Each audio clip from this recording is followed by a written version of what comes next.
Bueno, entiendo que en primer lugar lo que aporta, a mi modo de ver, es una mayor eficiencia, que es de lo que estamos hablando. Una mayor eficiencia y una mayor eficacia, que se traduce en una mayor rentabilidad para el sector público, que en definitiva depende de los presupuestos generales del Estado. De lo que estamos hablando, en cualquier caso, que es lo que yo también quiero dejar claro, estamos hablando de limpieza de las ciudades, de los baches, de los parques municipales, del suministro de agua. Es decir, no estamos hablando ni de sanidad ni de educación. Y entonces lo que ocurre es que el sector privado, entendemos o se entiende que lo que aporta es una mayor eficiencia, un menor coste, una mayor rentabilidad, y eso hoy es importante porque la Comisión Europea, Europa, obliga a las administraciones públicas a ser exquisitas con su endeudamiento y con su déficit. Es decir, no vale ya, es decir, venga, todo lo cargamos al déficit y caiga quien caiga. Pero para ver un poco, es decir, cuál es el grado de eficacia de la administración pública, la verdad es que hay datos relevantes e importantes que merece la pena ser señalados. El primero, por ejemplo, ¿cuántos trabajadores públicos tiene este país? Entonces, este país no sabe cuántos trabajadores públicos tiene. Porque mientras hay unos que dicen que tiene 2.500.000 trabajadores públicos, hay otras fuentes como el INE que dice, o la EPA que dice que tiene 3 millones, y hay otras fuentes que dicen que llega hasta los 3.400.000. Y por tanto, es decir, si ese es el grado de actuación de la administración pública, ¿qué no ocurrirá cuando se extrapole a lo que son los servicios municipales? Que es una realidad. Entonces, el problema es por qué hay que demonizar a las empresas privadas. Han dado un funcionamiento, ítem más. Si no han dado el funcionamiento esperado, si no han dado los resultados esperados, es precisamente porque la administración municipal no ha sido capaz de exigir y de controlar la actividad y la actuación de estas empresas concesionarias de actividades municipales, que insisto, que estamos hablando del alumbrado público, estamos hablando del agua. Bueno, es decir, que no son, que son aspectos muy relevantes para la vida de los ciudadanos, y los ciudadanos lo que quieren es que se les dé servicio. Y entonces, cuando uno plantea que, por ejemplo, en capitales importantes se está hablando de horarios, de jornadas laborales de 35 horas a la semana, en el sector privado se están, de acuerdo con los convenios colectivos, se está hablando de lo que se está hablando, que son de 40 horas semanales. Es decir, que ahí ya simplemente ya se nota lo que es una enorme disfunción, que a su vez tiene una repercusión en el precio final.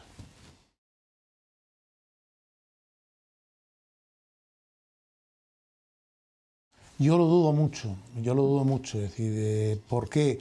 Porque todos los servicios públicos requieren financiación, y una financiación elevada, porque mucho de ello requiere un alto desarrollo tecnológico. Es decir, el suministro de agua a una gran ciudad es un asunto enormemente complejo que requiere fuertes inversiones en tecnología.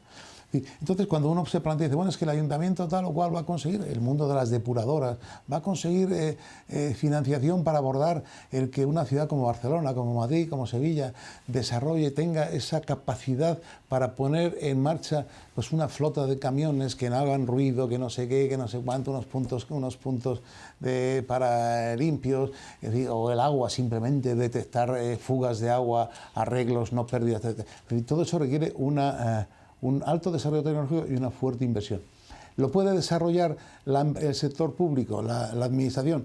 Hombre, puestos a poder, sí que lo puede, pero el asunto no es si lo puede, es a qué coste lo podría hacer y en qué condiciones lo podría hacer. Y hoy en día se ha demostrado, en teoría, que la empresa privada, con todas las circunstancias y condiciones, normalmente es más operativa, y vuelvo aquí a retrotraerme a lo que he dicho anteriormente, que estamos hablando de eficiencia y estamos hablando de eficacia, y hasta no se demuestra lo contrario, es decir, es más eficaz.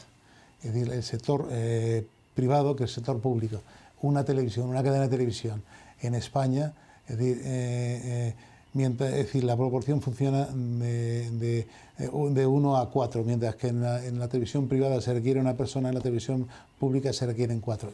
Lógicamente, la dimensión del personal es así, entonces es imposible de alguna forma sustentar ese sistema a no ser que se cambie radicalmente. Y no es fácil cambiar radicalmente el funcionamiento de todos los sectores y de todas las actividades del servicio público que demanda un país o una ciudad. Y ahí siempre se dice, la hacienda pública funciona muy bien. Efectivamente, ¿sabe por qué funciona muy bien? Porque recibe a cambio, es decir, si funciona bien, sus ingresos dependen de su buen funcionamiento. Aquí, si se recogen bien las basuras, si no recogen bien las basuras, pues al fin y al cabo esto todo va con cargo al déficit público y eso al fin y al cabo viene después Europa y nos tira de las orejas y dice que eso no puede ser así.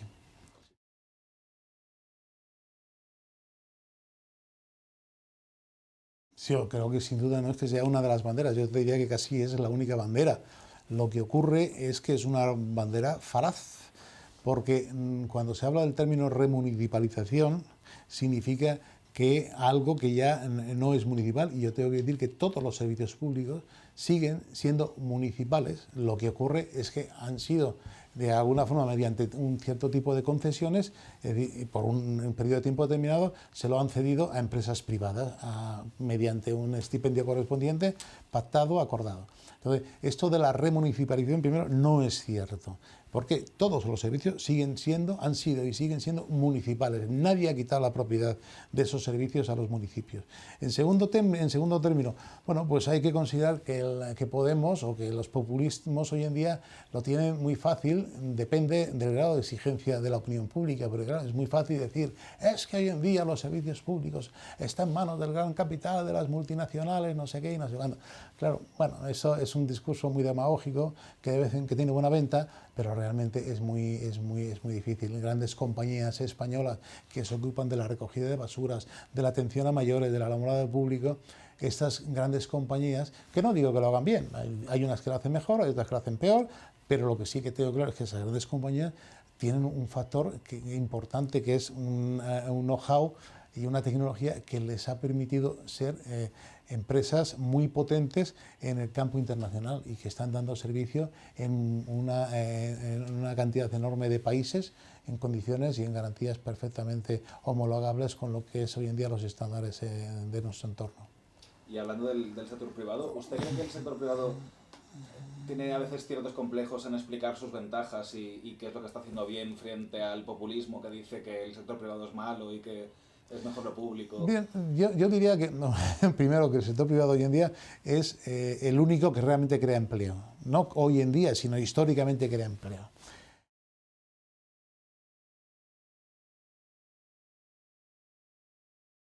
Hay un sentimiento raro en la sociedad y sobre todo en la sociedad española a que las teorías, entre comillas, progresistas venden mucho mejor que las teorías liberales. Es decir, a uno que pueda ser liberal le llaman neoliberal o neoconservador. Y si vas mucho más allá, pues ya empiezas en el mundo de los insultos. Entonces, las teorías, digamos, de la progresía, de esa falsa progresía, son siempre mucho más vendibles que las teorías de la libre empresa. Bueno, la empresa siempre bajó al papel de malo. Aquí mentalmente seguimos teniendo el concepto y esa imagen que usted, que es muy joven, a lo mejor no la ha conocido, pues el banquero con un sombrero de copa, con un frac o con un chaqué, con una gran cadena de oro colgando con un reloj de bolsillo, no sé qué, es decir, ese es el concepto del banquero del siglo XVIII. Pero bueno, que en teoría esa progresía o esa izquierda malentendida, pues ha tratado de cultivar siempre. Y entonces, ahora, me parece que en el comienzo del siglo XXI, mantener esa teoría de buenos y malos, pues aquí, si esto es cuestión de números, es eficacia o ineficacia. Y vamos a ver dónde está la línea divisoria. Yo, a mi modo de ver, creo que en los sistemas de colaboración, de gestión mixta, con participación de la empresa pública y el sector privado, perdón, de la gestión de la empresa privada, de la administración pública con el sector privado, yo creo que es una fórmula mixta que de alguna forma se ha demostrado, no en España, sino en otros países, muy eficaz.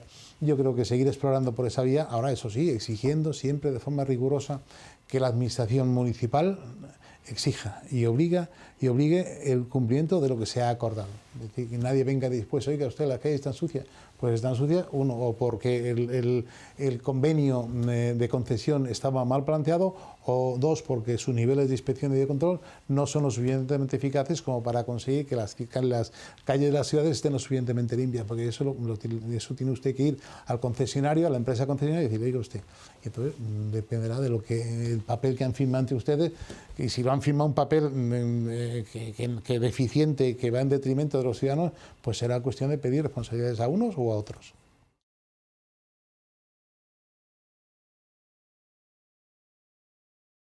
Sin duda alguna, al día de hoy, en el siglo XXI, venir pidiendo volver a fórmulas que están olvidadas en el tiempo y que dieron un resultado tan nefasto, es decir, que me parece muy bien, es decir, que, bueno, que hay seguidores, pero que al día de hoy, ¿sabe usted cuántos trabajadores públicos tiene Madrid? Es decir, tiene 42.000 trabajadores públicos, claro, 42.000 nóminas, y con cargo a los presupuestos generales del Estado.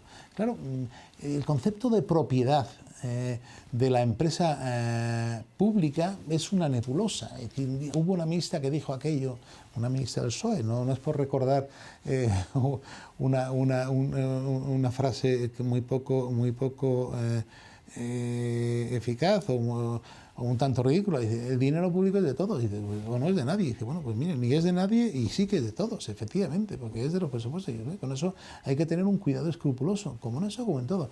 Yo, por eso creo que la fórmula más eficaz que se ha demostrado hasta ahora son los sistemas mixtos de colaboración público-privado, que tampoco es cuestión de dejar todo este proceso en manos del capitalismo salvaje, de que si fondos buitres, de que no, mire usted, ese es un país mucho más serio y que entonces tiene empresas muy serias, tiene empresas muy eficaces, tiene empresas con un alto nivel tecnológico que han demostrado su capacitación. Y si cuando no demuestran esa capacitación y esa eficacia, como diría el otro, leña al mono hasta que abre inglés.